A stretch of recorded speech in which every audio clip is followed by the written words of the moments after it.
What's a story, amigos? This is Kino with some cool stories for today's story time. Why were the cats so important to the island?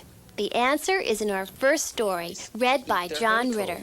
And there were no field mice because cats from town chased them into the forest. Our second story is about a very neat boy with a huge problem. You can't keep him, shouted his mother from the window. Then Kim Karnsrithong tells us of a boy who can't decide if he should take his teddy bear to his friend's house. Suppose I won't like sleeping without my teddy bear. Suppose I just hate sleeping without my teddy bear. And now, the time is right. The books are hot. We'll hear fine stories and enjoy them a lot. Storytime is a production of KCET and is made possible by a gift from Helen and Peter Bing, so that families everywhere can share the joy of reading with their children.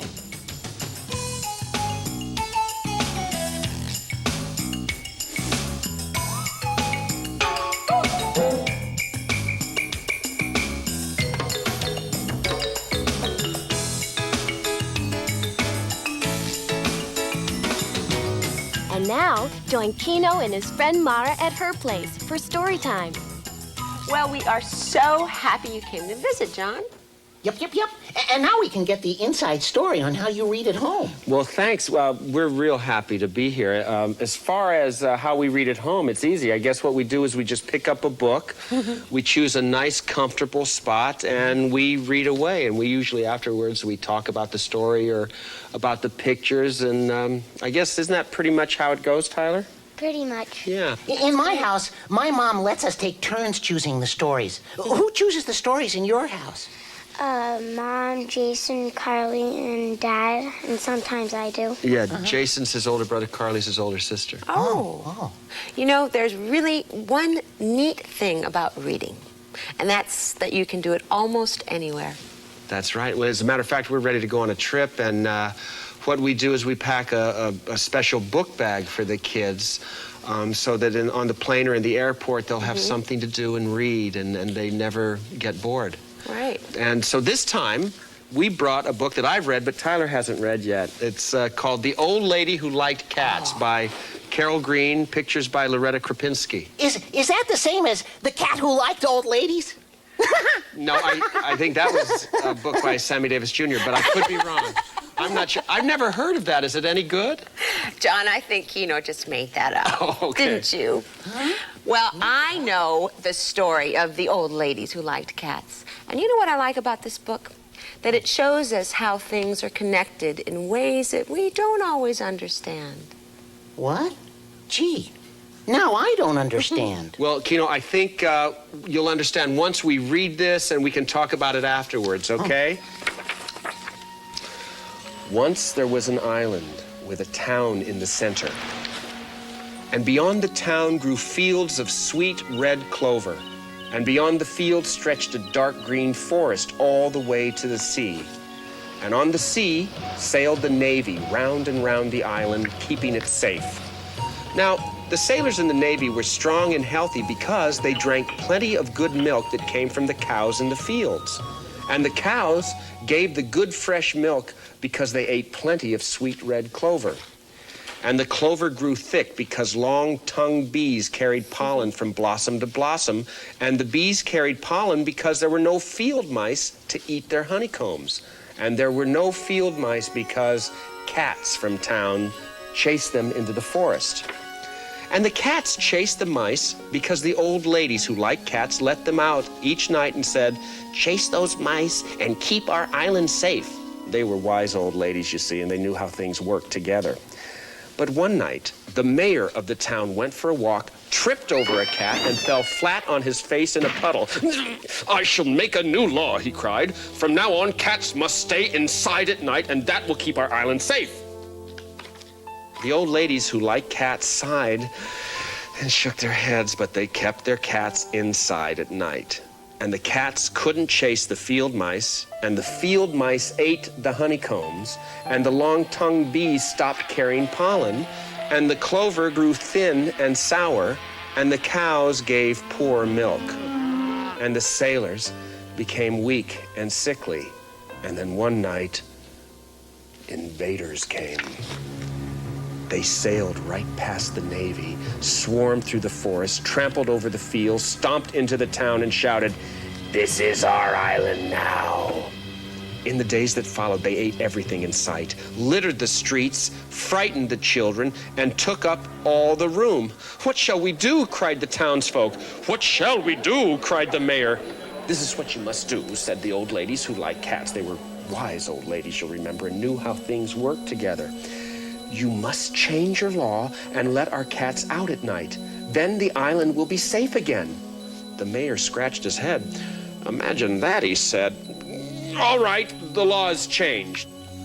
So, out came the cats that chased the field mice, and away ran the mice and left the honeycombs, and back came the long-tongued bees that carried the pollen, and up grew the clover, thick and sweet, and the cows ate plenty and gave good fresh milk, and the sailors drank plenty and became strong and healthy, and one day they threw the invaders off the island. "Well done," said the mayor, and pinned medals on all of them. But the sailors took them off and gave them to the real heroes, the ladies who liked cats. And that's the end. Who were the real heroes, Tyler? The ladies. That's right, because they knew how things worked together. You know, I just wanted to mention there's a note here from Carol Green that says, "For many years, scientists have known that plants and animals need each other. Each has a particular job in the community. If that job isn't done, the whole community can fall apart." That's what Mara was talking about at the beginning, how things depend on each other to work together. Yeah. Did you like the book, boy? Yeah. I thought it was really good. I like the faces of the old ladies, too. Yeah. They are wise, I aren't think, they? I think this is the point of the story. See, for the cows to give milk, a whole bunch of things need to happen, okay? Like the cats have to run the field mice into the forest so they won't get into the honeycombs of the bees, so the bees can work on the clover, so the cows can eat the clover, so the sailors can drink the milk from the cows and be strong and defend the island, right? That's right. That's how things are connected in the story. Way to go, Kino. Now I understand about all the things being connected. Now I understand, yeah. Oh, John, thank you so much for showing us how you read to Tyler. Oh, and Mara, I have something. I got Kino, I know. Give me a minute. Let me finish and I'll get to you, okay? I know you're excited. John, I wanted to ask you, what kind of stories do you prefer to read? Well, personally, I like Stephen King, but I don't think he's ready for that yet. He started reading Dr. Seuss, God rest his soul. What a great writer he was. And Maurice Sendak, and Tom Sawyer he's sort of interested in. My older boy, Jason, has read all the Tarzan books, and Tyler pays attention to what the older kids read and looks over their shoulder. So I think very soon he's going to go into the Lord of the Jungle land. Wow. Mara, I have something very, very important I have to ask you. Oh, okay, Kino, it's your turn. What do you need? Oh, well, you see, I've invited my amiga, Kim, to come today, and I was sort of hoping that she could read us one of my favorite stories, okay? Well, why not? Well, that's what we're all about here at Storytime, of course. What a great idea. Excellent. Kim loves stories. I'm sure you'll really like her. Oh, great, Kino. Hey, I have an idea. We have just about enough time to read another book before your friends arrive.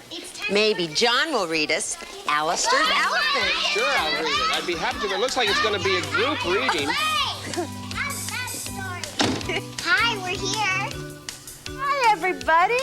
Make yourselves at home. We'll be right down, okay? Kino, where's your friend Kim? Oh, that's Kim right down there with the rest of my compadres. Well, what's the story, Kim? Read along, amigo. That's my Kim. Well, I'm so glad that Kim and all your friends were able to come. John, looks like our eager story fans are ready. Well, I'm ready, too. Come on, T-Ball, let's go down and Come meet on. these guys. I know Kim's gonna knock Mara's socks off with her reading. She's really great at this. Hi, I'm John. It's my son, Tyler. And I'm going to read Allistar's Elephant by Marilyn Sadler, illustrated by Roger Bolin. Okay? Alistair Griddle was a very busy boy. He had no time for nonsense. He worked very hard at school. When he knew the answer to a question, he would raise both his hands. He was very neat and tidy. He cleaned his room every night and slept on top of his covers. Alistair also found time to play. He was very careful to choose games that exercised his mind as well as his body. Every Saturday, Alistair went to the zoo because that was the day they offered a special admission rate for children under 10. Alistair was very thrifty, too. On Saturday, when Alistair was going to the zoo, it threatened to rain, so Alistair took an umbrella. Now, when he got to the zoo, he decided which animals he most wanted to see. Then he studied the zoo map. He walked quickly and stopped only once for a chocolate bar too small to spoil his dinner. Good. He set out for home only after he had thanked the zookeeper for a most enjoyable afternoon. See, there he's leaving the zoo. Now, when it began to rain, Alistair was glad he had taken his umbrella. He was nearly home when he realized something quite surprising. He was being followed by an... The plot thickens. The zookeeper will be very worried about you, cried Alistair. You must go back to the zoo. But the elephant wouldn't go. Alistair was late for dinner, so there was nothing he could do but let the elephant follow him home. You can't keep him, shouted his mother from the window. Alistair didn't want to. He didn't have time for a pet. So he called the zookeeper, and the zookeeper checked his records. There was a hippopotamus missing, but not an elephant. Are you sure it's not a hippo? Asked the zookeeper. Alistair was certain. Well, there was nothing Alistair could do but eat his dinner and hope that the elephant would leave. He was so upset he couldn't eat his favorite vegetables.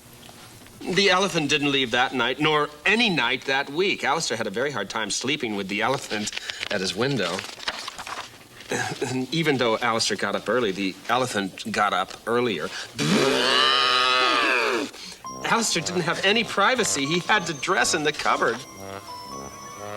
The elephant followed him to school and caused so much excitement that everyone had to be sent home. Alistair did not get to take the arithmetic test he'd studied so hard for. The elephant ate all of Alistair's houseplants, as well as his science book and his stamp collection.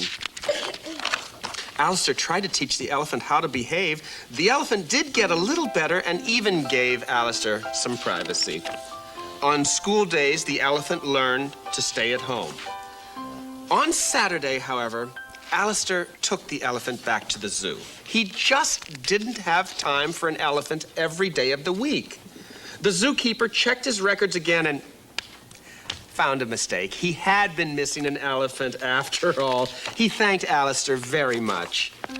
The elephant was very sad.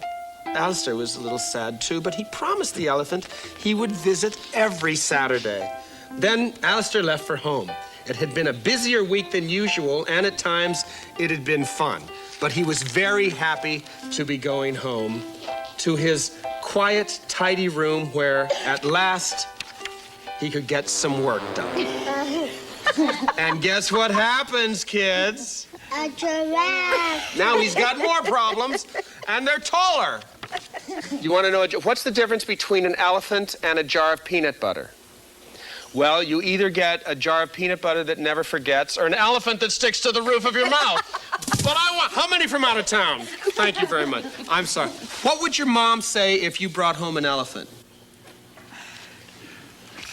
No, you can't keep that for your pet. Why? Because an elephant can fit through your door. That's right. Tyler? And because it will wreck everything and destroy your house. Thank you very much. My brother sleeps on top of the covers, too, just like Alistair. But it's not because he's neat. It's because he's lazy, and he doesn't want to make the bed. And do you make your bed every morning, Kino? Yeah. Yeah, well, actually, most of the time, sort of. But right now, it's time for a poem. Ooh. I am itching for a story now. It's like a tickle in my head. So my friend Kim will take a bow and read a book about going to bed. You've got it, Kino. Kim, it's your turn. Okay. What are you reading today? Oh, this story was recommended by Kino, Ooh. and I really like it too. It's called Ira Sleeps Over, and the pictures and the words are by Bernard Weber. I was invited to sleep at Reggie's house. Was I happy? I had never slept at a friend's house before. But I had a problem. It began when my sister said, "Are you taking your teddy bear along?" Taking my teddy bear along? I said.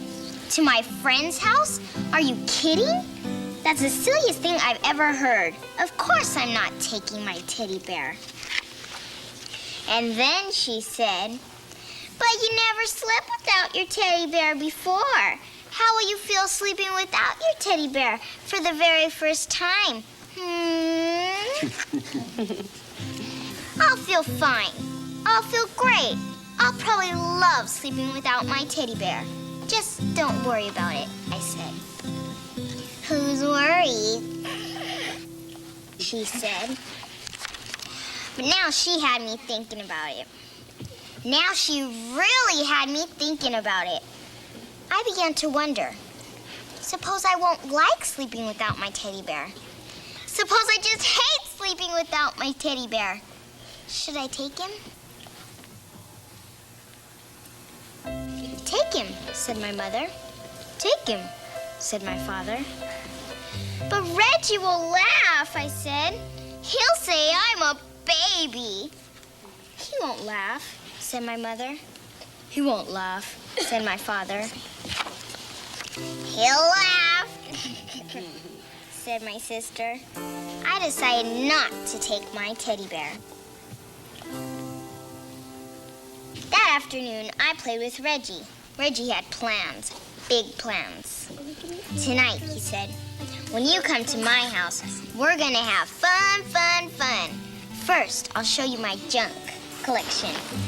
And after that, we'll have a wrestling match. And after that, we'll have a pillow fight. And after that, we'll do magic tricks. Wow. And after that, we'll play checkers. And after that, we'll play dominoes. And after that, we could fool around with my magnifying glass. Great, I said. I can hardly wait. By the way, I asked, what do you think of teddy bears? But Reggie just went on talking and planning as if he had never heard of teddy bears. And after that, he said, do you know what we can do after that? I mean, when the lights are out and the house is really dark, guess what we can do? What? I asked. We can tell ghost stories. Ghost stories? I said. Ghost stories, said Reggie. Scary, creepy, spooky, ghost stories. I began to think about my teddy bear. Does your house get very dark? I asked. Uh-huh, said Reggie. Very, very dark? Uh-huh, said Reggie. By the way, I said again, what do you think of teddy bears? Suddenly, Reggie was in a big hurry to go someplace. See you tonight, he said. See you, I said. I decided to take my teddy bear. Good, said my mother. Good, said my father. But my sister said, what if Reggie wants to know your teddy bear's name? Did you think about that? And did you think about how he'll laugh and say Tata is a silly baby name, even for a teddy bear? He won't ask, I said. He'll ask, she said. I decided not to take my teddy bear. At last, it was time to go to Reggie's house. Good night, said my mother. Good night, said my father. Sleep tight, said my sister. I went next door where Reggie lived. That night, Reggie showed me his junk. He showed me his flashlight, his collection of bottle caps, a chain made of chewing gum wrappers, some picture postcards, an egg timer, jumbo goggles, a false nose and mustache, and a bunch of old rubber stamps from his father's office. we decided to play office with the rubber stamps. And after that, we had a wrestling match. And after that, we had a pillow fight. And after that, Reggie's father said, "Bedtime." "Already?" said Reggie. "Already," said his father. We got into bed. "Good night," said Reggie's father. "Good night," we said. Reggie sighed. I sighed. "We can still tell ghost stories," said Reggie. Do you know any?" I asked. Said Reggie. Reggie began to tell a ghost story. Once there was this ghost, and he lived in a haunted house, only he did most of the haunting himself. This house was empty except for this ghost, because nobody wanted to go near this house, because they were so afraid of this ghost. And every night, this ghost would go around this house and make all kinds of clunky and creaky noises. Arum, arum, like that. And he would go around looking for people to scare, because that's what he liked most to do, scare people. And he was very scary to look at. Oh, was he scary to look at. Reggie stopped. "Are you scared?" he asked. I said. "Are you?" "What?" said Reggie. "Are you scared?" "Just a minute," said Reggie. "I have to get something." "What do you have to get?" I asked. "Oh, something," said Reggie.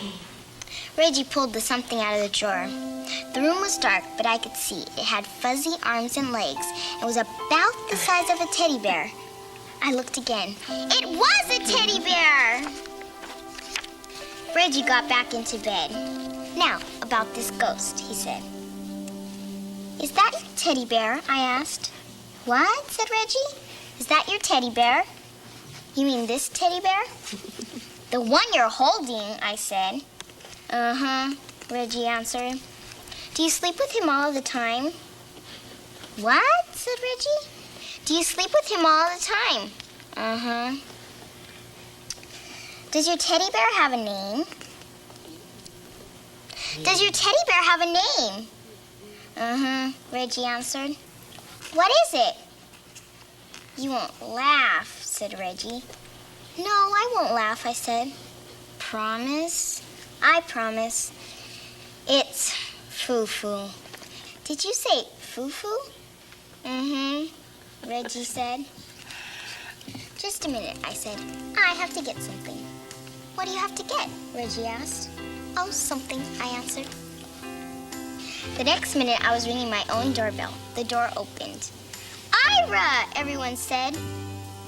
"What are you doing here?" "I changed my mind," I answered.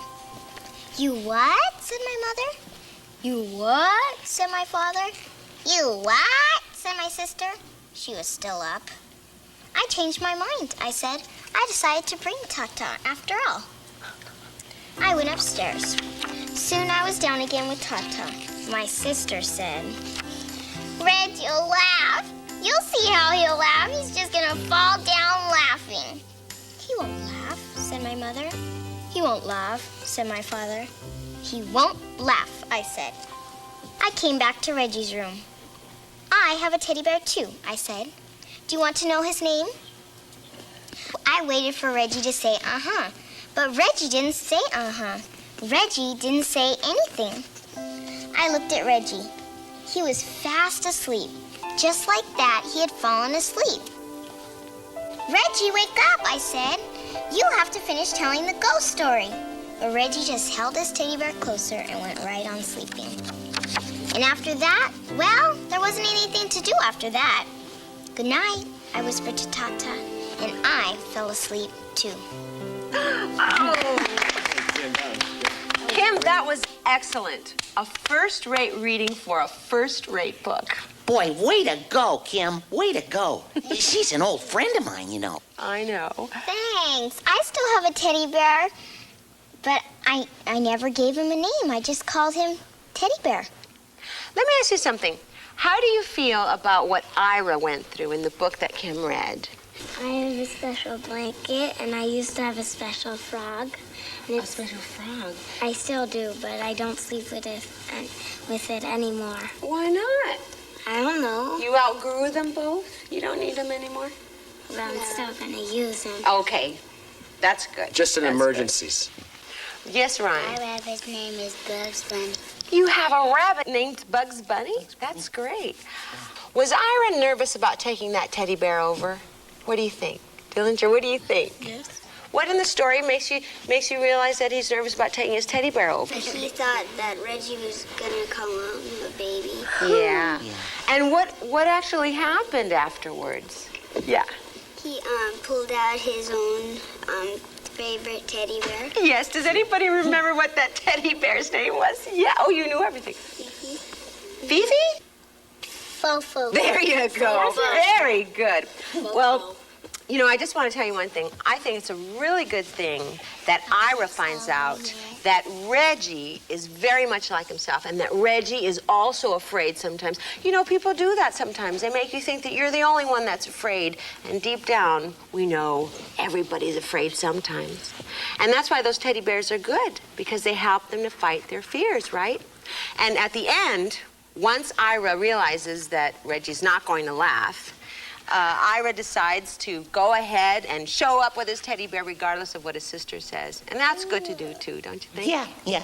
Just like me. Like you. But what I really want to know is if anybody here can tell me what the big firecracker said to the little firecracker. Oh, Kino, that is so easy. Let's go out with a bang. No. The big firecracker said, "My pop is bigger than your pop." My pop is... Oh, that was a good one, Kino.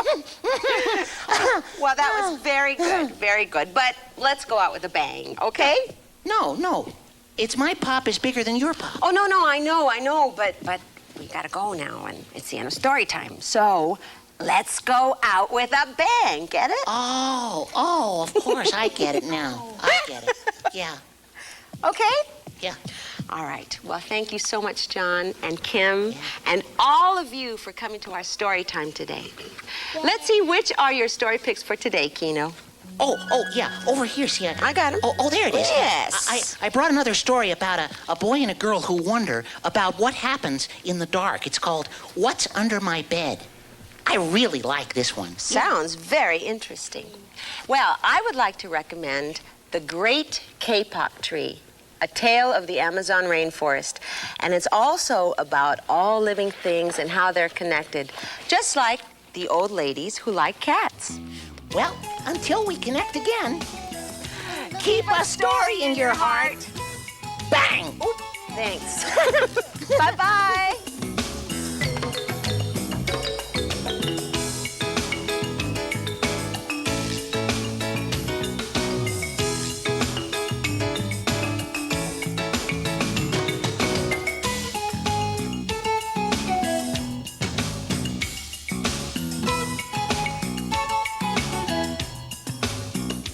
Today's Storytime books are The Old Ladies Who Liked Cats, Alistair's Elephant, Ira Sleeps Over, What's Under My Bed, and The Great Kapok Tree.